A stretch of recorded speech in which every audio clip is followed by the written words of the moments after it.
dive into today's episode, I just want to remind you to hit that like button and subscribe to our channel. Your support means the world to us. It helps us grow, reach more amazing learners like you, and keep bringing you fresh and fun content every week. So don't forget, like, subscribe, and let's keep this journey going strong. Hello, brilliant idiom explorers, and a very warm welcome back to another insightful episode of Idiom Insights. I'm Emma, your enthusiastic guide, and I'm absolutely thrilled to be here with you again, ready to delve into the fascinating and often quite surprising nuances of some more common English phrases. It's truly a highlight for me to embark on this collaborative learning journey with all of you, our wonderful listeners, as we navigate the colorful, intricate, and sometimes wonderfully perplexing world of idiomatic English. And I'm Jack, your co-host and ever-curious word detective, always excited and thoroughly prepared to help unravel the meanings and perhaps share a chuckle or two as we explore the rich, expressive landscape of idiomatic English. It's absolutely wonderful to be back in the Idiom Insights studio, Emma. And a big, hearty hello to all our fantastic listeners tuning in from every corner of the globe. Thanks so much for joining us for another stimulating dose of idiom discovery. We really appreciate you making the time to learn with us. It's always a distinct joy, Jack. Today, we've carefully selected 4 incredibly useful and particularly vivid idioms that you'll undoubtedly encounter in everyday English conversations and media. Understanding these will not only significantly boost your comprehension when listening to native speakers, which is a huge step, but also provide you with more natural, nuanced, and expressive ways to communicate your own thoughts, feelings, and observations. These carefully chosen phrases, which we genuinely think you'll find very practical and immediately applicable, cover the spectrum from failing to remember something to admitting you're wrong, being perfectly suitable for a purpose, and finally, satisfying a long-held desire. A truly excellent and wonderfully varied mix for today's session, Emma. These are the kinds of idioms that really add significant character, vibrant color, and noticeable depth to any conversation, making your English sound more sophisticated and natural. Here are the 4 idioms we'll be diving into with great enthusiasm in this episode of Idiom Insights. First up, an idiom for that common experience of being unable to remember something, draw a blank. Secondly, we have a phrase for having to admit you were wrong and apologize, often in a somewhat humiliating but character-building way, eat humble pie. Third on our list is an expression for being perfectly suitable or entirely appropriate for a particular purpose or specific need, fit the bill. And finally, rounding off our selection, an idiom for doing something you've wanted to do for a long time so that you no longer feel that persistent desire. Get something out of your system. These are all absolute linguistic gems, aren't they? Real treasures of the English language. Those are all fantastic and very common idioms, Jack. I completely agree. Each one paints a very clear and memorable picture, and because they are used frequently by native speakers across various contexts, understanding them will be incredibly beneficial for our listeners as they engage in English conversations and encounter these phrases in diverse forms of media, like films, popular books, engaging online content, and even in daily news. I couldn't agree more, Emma. They're all very practical and deeply insightful, offering a window into the culture behind the language. And before we delve into the intriguing intricacies of our first idiom, a quick and sincere request from both of us here at Idiom Insights. If you're finding these episodes valuable for your English learning journey, and you genuinely enjoy our explorations into the fascinating quirks and delightful expressions of the English language, please take just a brief moment to subscribe or follow our podcast on your preferred listening platform. It really helps us grow our wonderful community of learners. Yes, indeed, subscribing is undeniably the best way to ensure you don't miss any of our future idiom adventures and linguistic discoveries. We have so many more planned, covering a wide range of useful and interesting expressions. And if you're feeling extra supportive and generous today, a like or a positive rating on your podcast platform truly helps other dedicated English learners discover Idiom Insights and join our growing family. We are so profoundly grateful for your engagement and continued support. It really fuels our passion for creating this podcast and keeps us motivated to bring you even more rich content. It genuinely makes a massive, tangible difference to us. Thank you all so much for being such an integral part of our Idiom Insights community. Right then, Emma, are you thoroughly prepared and ready for our first idiom, which is all about memory, or perhaps more accurately, the sometimes frustrating lack thereof? Let's absolutely do it. Our first idiom for this engaging episode of Idiom Insights is draw a blank. Draw a blank. This immediately sounds like what happens in a lottery or a raffle when you pick a ticket with absolutely no prize on it. It definitely has that distinct ring of disappointment or an empty outcome to it. What precisely does it mean when your mind draws a blank, Emma? That's a very good and highly illustrative analogy, Jack. To draw a blank means to be completely unable to remember something specific, to fail to find an answer or a workable solution despite your best efforts, or to get absolutely no response or result when you are actively trying to find information. It's exactly like your mind has gone momentarily empty, or you've searched diligently for something and found absolutely nothing. Precisely like drawing that blank, prizeless ticket in a lottery. The information simply isn't there or accessible when you urgently need it.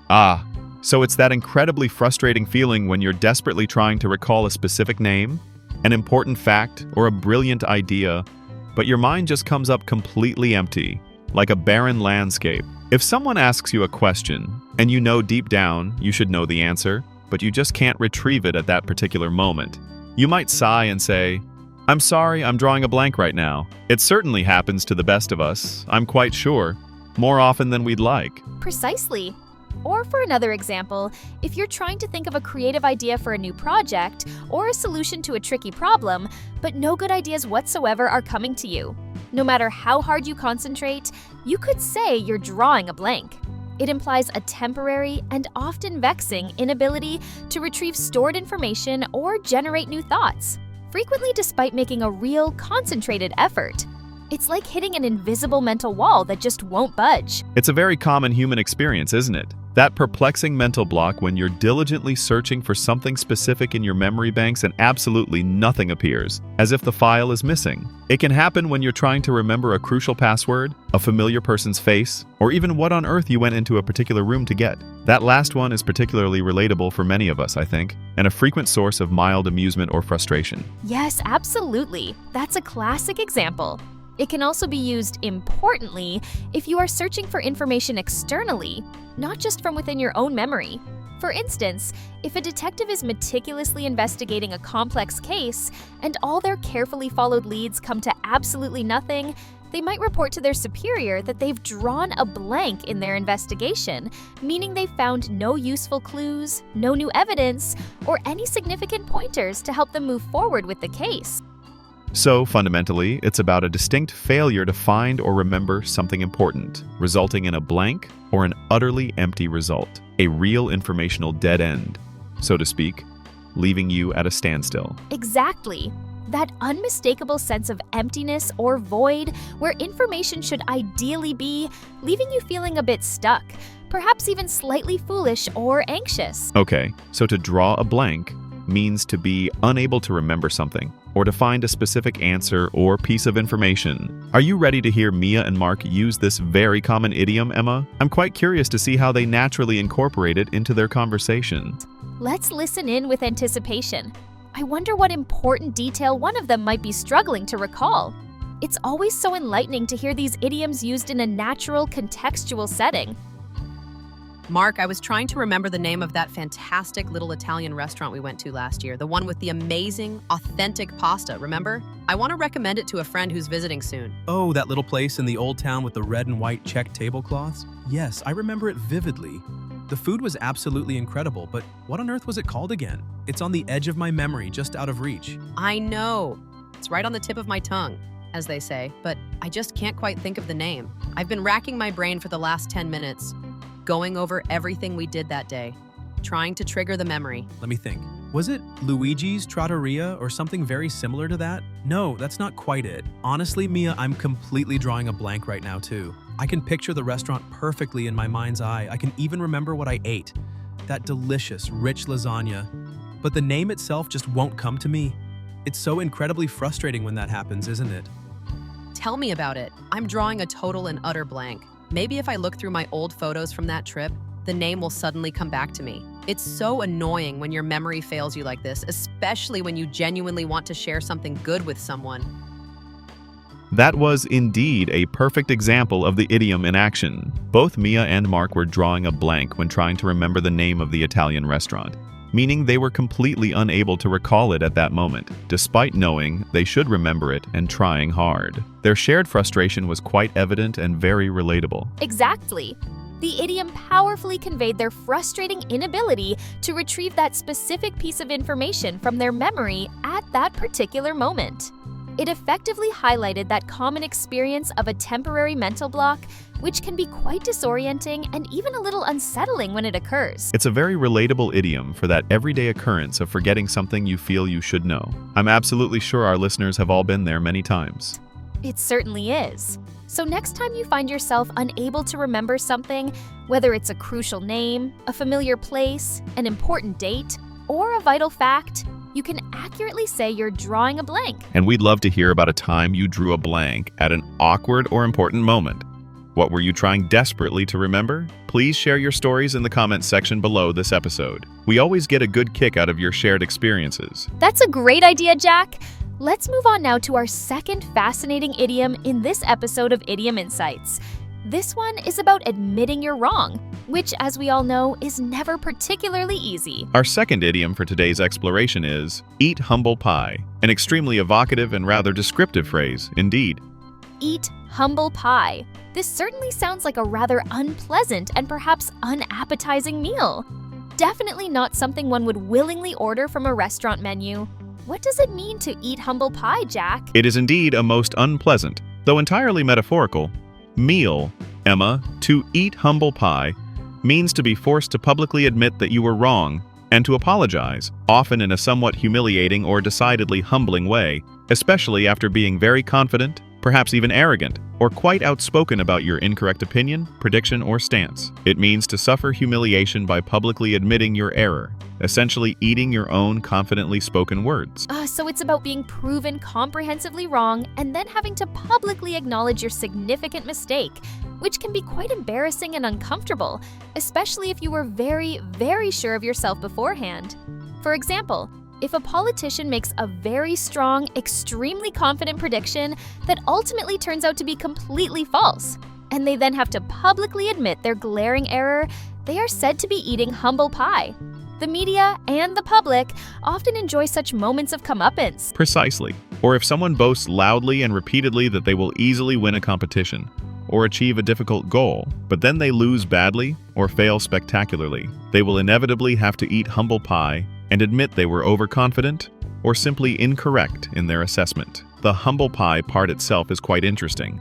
It's thought to derive from humble pie, which was a pie made from the offal, the less desirable inner parts like heart, liver, and entrails, of an animal, traditionally considered food for humble or lower-class people. So eating it metaphorically symbolizes being brought down a peg or two, or being thoroughly humbled. A truly fascinating piece of linguistic etymology there, isn't it? That's a remarkably fascinating origin story. So it really emphasizes the profoundly humbling aspect of admitting you were demonstrably wrong, especially after displaying arrogance or excessive pride. It's not just about casually admitting a small mistake, but doing so in a way that significantly lowers your pride and forces a genuine moment of sometimes painful reflection. Yes, absolutely. The element of humiliation, or being forcefully compelled to be humble, is absolutely key to the meaning of this idiom.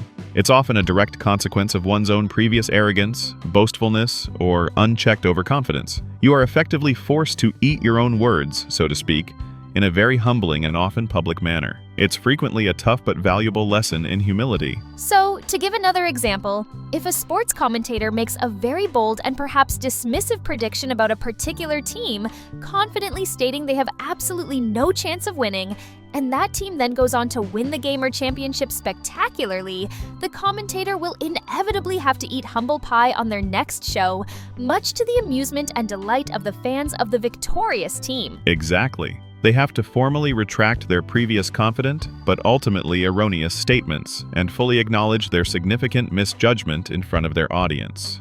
So, to eat humble pie means to admit you were wrong and formally apologize, often in a rather humiliating way, especially after being noticeably arrogant or overly confident. Are you ready to hear Mia and Mark use this colorful idiom, Jack? Let's see who gets served this particular metaphorical dish. Let's listen in with interest. I wonder who amongst them might have to admit a significant mistake and feel a bit humbled as a result. Knowing their past conversations, it could honestly be either of them. Mia, do you remember last month when I was so incredibly confident, almost cocksure, that my favorite football team, the City Strikers, were definitely going to win the championship? I was telling everyone they were completely unbeatable, probably a bit too loudly and too often. Oh, I remember very well, Mark. You were extremely vocal about it, almost annoyingly so. You even made that big, rather rash bet with Tom from the sales department that they would win by at least 3 goals in the final match. How did that all turn out for you, Mr. Football Expert? Well, Mia, as it happens, not only did they not win by 3 goals, they actually lost the final match quite spectacularly and embarrassingly. It was a truly terrible performance all around. I was so utterly sure they were the best team, and I was so outspoken and confident about it to anyone who would listen. I feel rather foolish and deflated now, to be honest. Oh dear. So you lost your bet with Tom, and your much vaunted team lost the championship after all your incredibly confident and public predictions? That must have been quite tough to swallow, especially with Tom around to gleefully remind you, I imagine. It most certainly was. I had to go and apologize to Tom and, of course, pay him the money I owed him. And then I had to admit to everyone I'd boasted to that I was completely and utterly wrong about the Strikers' chances. It was a classic textbook case of having to eat humble pie. It definitely taught me a valuable lesson about being too arrogant and vocal before the final whistle actually blows. My pride definitely took a bit of a bruising. Well, eating humble pie is never an enjoyable experience, Mark, that's for sure. But at least you had the good grace to admit your mistake. It really does take character to do that, especially after being so publicly confident. Good on you for facing the music and owning up to it. That dialogue perfectly and vividly illustrates the idiom. Mark clearly described how he had to eat humble pie by admitting he was completely wrong about his football team's chances and subsequently paying up on his lost bet, especially after being so exceedingly confident and notably outspoken beforehand. The details he shared really brought the situation and his feelings to life. Exactly. The idiom effectively captured the humbling and slightly embarrassing, if not outright humiliating experience of having to retract his previous boasts and fully acknowledge his significant error in judgment. It powerfully highlighted the direct consequence of his overconfidence, which is a very common theme associated with this particular phrase. It's a very common and highly descriptive phrase for that often uncomfortable experience of being forced to admit you were wrong. It paints such a clear and vivid picture of the situation. It truly is. So next time you see someone having to publicly admit they were completely wrong after being very confident, perhaps after making a particularly bold claim or prediction, you might accurately say they had to eat humble pie. And we'd be fascinated to hear if you've ever had to eat humble pie yourself. What was the specific situation? Please share your, perhaps somewhat humbling, experiences in the comments section below the episode. Don't worry, it's a safe and understanding space here. That's a wonderful idea, Jack. Let's move on now to our third insightful idiom in this episode of Idiom Insights. This one is all about suitability, finding that perfect ideal match. Our third idiom for today's discussion is fit the bill, a very practical and widely used one. This. Fit the bill. This immediately sounds like it might relate to an actor being deemed suitable for a particular role in a play or film. Perhaps their name or talents fits the bill, or the poster advertising the show. Is that anywhere near the correct mark, Jack? You're remarkably close with that theatrical connection, Emma. The bill in this idiom originally referred to a playbill or poster advertising a performance which listed the various actors and scheduled acts. If someone or something fits the bill, it means they are exactly what is needed, desired, or perfectly suited for a particular purpose, specific situation, or defined role. They are perfectly suitable or entirely appropriate. They meet all the specified requirements. It's like discovering the crucial missing piece of a complex puzzle. So it's fundamentally about being perfectly suited for a specific need or clearly defined purpose. For instance, if you are looking for a new apartment and you have a detailed list of essential requirements, like a prime location, adequate size, and an affordable price, and you find an apartment that meets all those requirements perfectly, that apartment clearly fits the bill. What a wonderfully satisfying feeling that must be. Precisely. Or, in a professional context, if a company is hiring for a new job, and they are looking for someone with very specific skills, qualifications, and relevant experience. And they find a candidate who possesses exactly those desired qualifications. That candidate undoubtedly fits the bill. They are the ideal person for that particular job, making the hiring manager's challenging life much, much easier. It strongly implies a perfect, harmonious match between the stated requirements and what is being offered or ultimately found. It's not just good enough or adequate, it's exactly right and ideally suited for the intended purpose. There's a definite sense of completeness and satisfaction to it. Yes, indeed, it clearly suggests that all the necessary criteria have been fully met, and often, perhaps even exceeded. You might be searching for a specific tool for a complicated DIY project, and when you finally find one that is precisely the right size, the correct shape, and offers the required strength, you'd exclaim with relief, "This one fits the bill perfectly. Problem solved, mission accomplished." So it's a very positive and affirming idiom, clearly indicating that something is ideally suited for what is required. It often comes with a palpable sigh of relief and satisfaction. Exactly. It's a clear statement of ideal suitability and perfect appropriateness, often used with considerable enthusiasm and a sense of discovery. So when something or someone fits the bill, it means they are exactly what is needed or wanted for a particular purpose or given situation. Are you ready to hear Mia and Mark use this useful idiom, Jack? I have a strong feeling they'll find something perfectly suitable. Let's listen in with anticipation. I wonder what perfect solution, ideal candidate, or suitable item they might be discussing. It could be related to their work environment or something in their personal lives. Mark, I'm trying to organize a small, engaging team-building event for our department next month, but I'm really struggling to find a suitable activity that everyone will genuinely enjoy and that, crucially, won't be too expensive for our limited budget. It's proving to be much harder than I initially thought. Team-building events can certainly be tricky to plan effectively, Mia. You need something that's genuinely fun and engaging, but also actively helps people connect on a more personal level. And it absolutely has to suit a diverse range of interests, personalities, and physical abilities. What kind of things have you considered so far? It's always a delicate balancing act to get it just right. Well, I looked at escape rooms, which can be fun, but some people on the team find them a bit too intense or claustrophobic. Then I thought about a group cooking class, but that might be too costly for the entire team, given our budget constraints. I need something that's highly interactive, not too physically demanding, actively encourages collaboration, and all within our fairly small budget. It's quite the detailed checklist I have. That is indeed a significant challenge. What about considering an afternoon of volunteering for a local charity organization? Something like helping out at an animal shelter for a few hours or contributing to a community garden project? It's usually free of charge, it's definitely collaborative in nature, and it gives everyone a wonderful sense of shared purpose and contribution. Plus, it's great for the company's public image and generally boosts team morale. You know what, Mark? That's an absolutely brilliant idea. Volunteering, yes, that really fits the bill perfectly. It genuinely meets all our crucial criteria.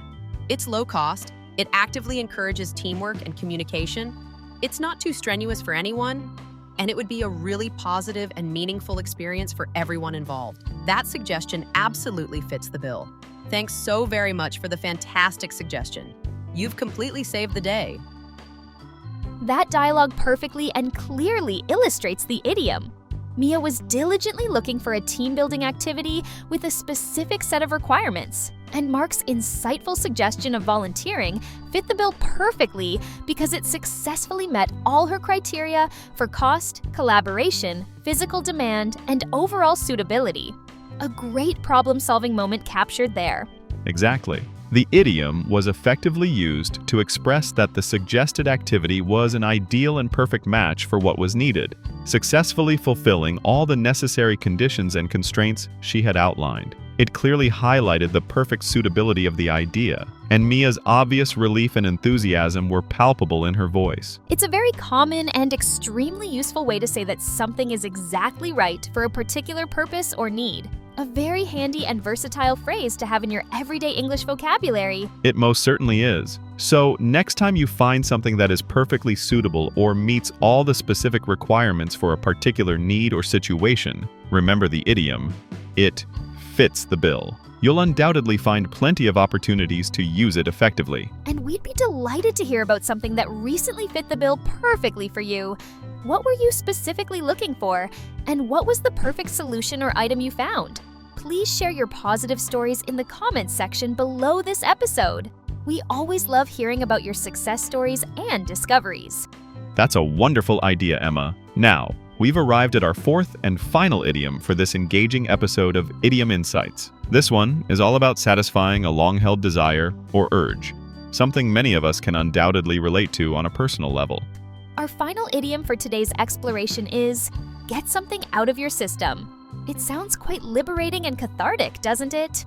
Get something out of your system. This phrasing rather amusingly sounds like you're trying to physically expel something from your body, perhaps like a nasty toxin or a persistent cough. Or maybe it's about trying to shake off a particularly bad mood or lingering negative feeling. What exactly does it mean to get something out of your system, Emma? While it can sometimes feel a bit like expelling something, Jack, the idiom get something out of your system actually means to do something you've wanted to do for a very long time, or to fully express a strong emotion you've been holding in or suppressing so that you no longer feel that strong, persistent desire or pent-up emotion. It's essentially about satisfying a persistent urge or releasing suppressed feelings so they no longer constantly bother you or preoccupy your thoughts. It's about achieving a sense of closure or resolution, in a way. So it's about finally doing that one thing you've always wanted to do, or saying that important thing you've always wanted to articulate, so you can then move on from it without that lingering feeling. For example, if someone has always dreamed of traveling the world extensively, they might decide to take a year off from work or studies to do it, specifically to get it out of their system, before perhaps settling down into a career or family life. It can be a kind of important rite of passage for some individuals. Precisely.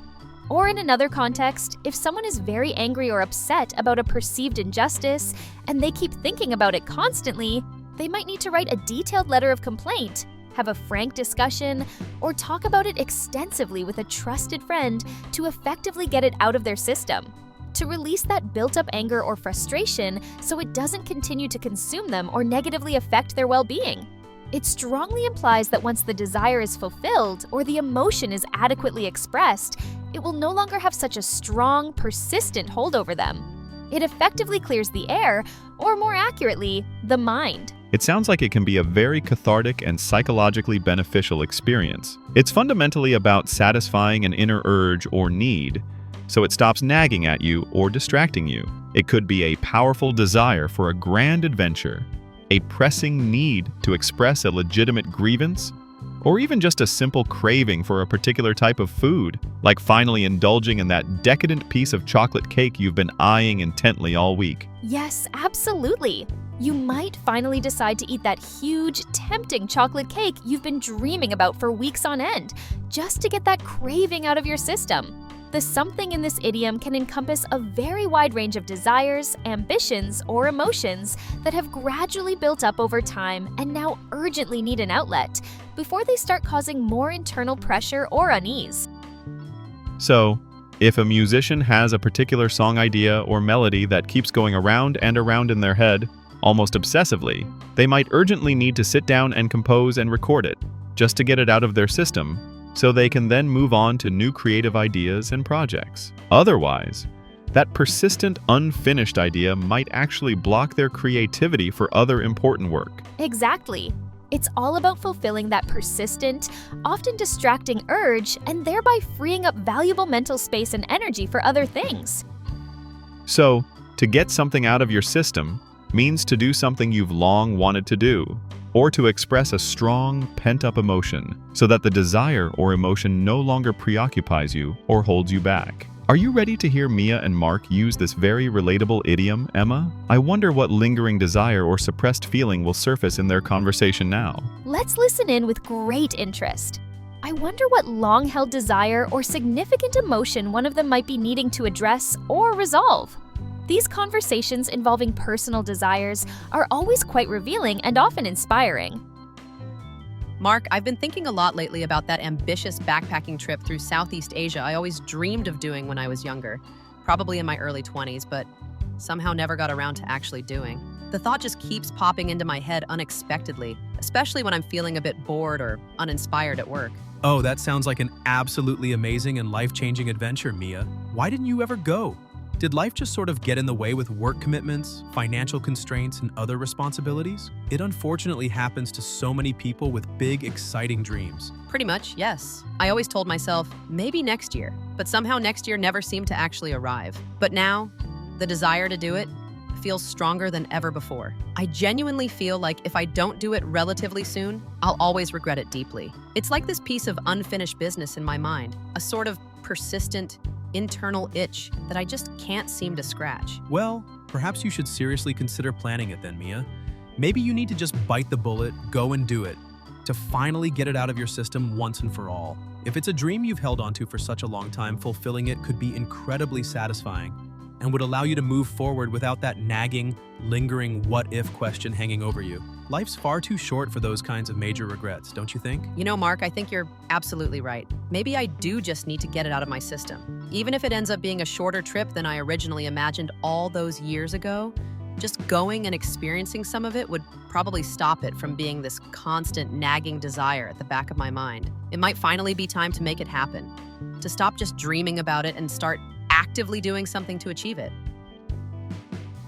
That dialogue perfectly and poignantly illustrates the idiom. Mia clearly described her long-held and deeply felt desire for a backpacking trip, and Mark astutely suggested that she should seriously consider going on the trip primarily to get it out of her system, meaning to satisfy that persistent, almost consuming urge so it no longer preoccupied her thoughts and she could move on with a sense of fulfillment. Mark gave some truly solid and encouraging advice there. Exactly. The idiom powerfully captured the idea of fulfilling a long-standing personal desire in order to achieve a profound sense of completion and a welcome release from that persistent, nagging wanting. It's about making peace with that particular unfulfilled part of yourself and perhaps opening up new possibilities. It's a very common and highly relatable idiom for effectively dealing with those lingering urges, unfulfilled dreams, or unexpressed feelings that many of us carry. I'm sure many of us have something we feel we need to get out of our system. It most certainly is. So next time you have a strong, persistent desire to do something you've always wanted to do, or a powerful emotion you feel you need to express, don't let it fester and grow.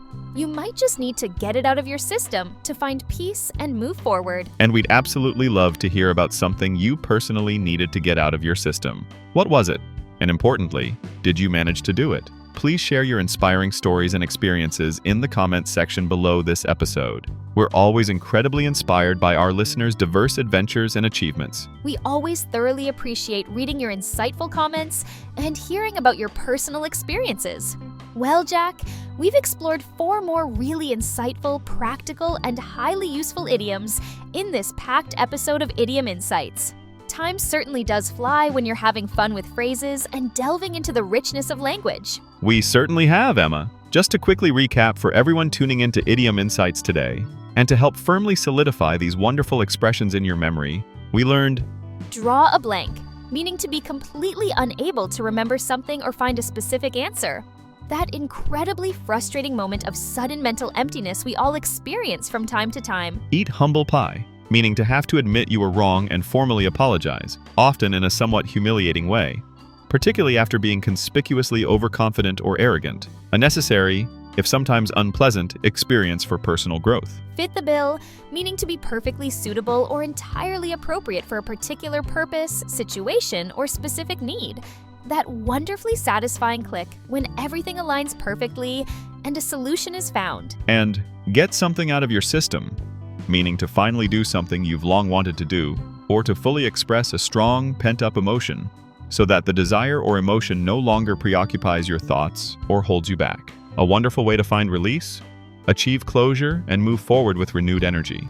4 more fantastic and highly practical additions to your ever-expanding English idiom repertoire. Remember, dear listeners, the very best way to make these phrases a natural and fluent part of your active vocabulary is to actively listen for them in real-life conversations, films, books, and other media, and then to consciously build your confidence by trying to use them yourself in appropriate contexts. Practice really does make perfect, or at the very least, leads to significant improvement and fluency. Absolutely. Don't ever be afraid to experiment with new language. The more you consciously use these idioms, the more comfortable and fluent your English will inevitably become, and the more effectively you'll be able to express nuanced meanings with natural flair and confidence. It's all about making the language truly your own and enjoying the process. And if you enjoyed learning with us today, and we sincerely hope you did find it both enjoyable and beneficial, please do consider giving this episode of Idiom Insights a like. And if you have a moment, leaving us a positive review on your preferred podcast platform. Your valuable support genuinely helps us reach more dedicated learners around the world and continue creating this educational content. Every little bit of support helps immensely and is deeply appreciated. And please make sure you hit that subscribe or follow button for Idiom Insights so you don't miss any of our exciting future episodes, where we'll continue to unravel the wonderful, witty, and sometimes wonderfully perplexing world of English idioms. We've got plenty more fascinating expressions lined up to share with you. Thank you all so very much for joining us today. It's truly been a pleasure exploring these interesting and useful phrases with you. We sincerely hope you feel more confident and equipped to use them in your own English communication now. Keep learning, keep listening, and keep practicing. And we'll talk to you again next time on Idiom Insights. Until then, happy idiom spotting and happy learning. Goodbye, everyone. Take care. See ya. Bye for now.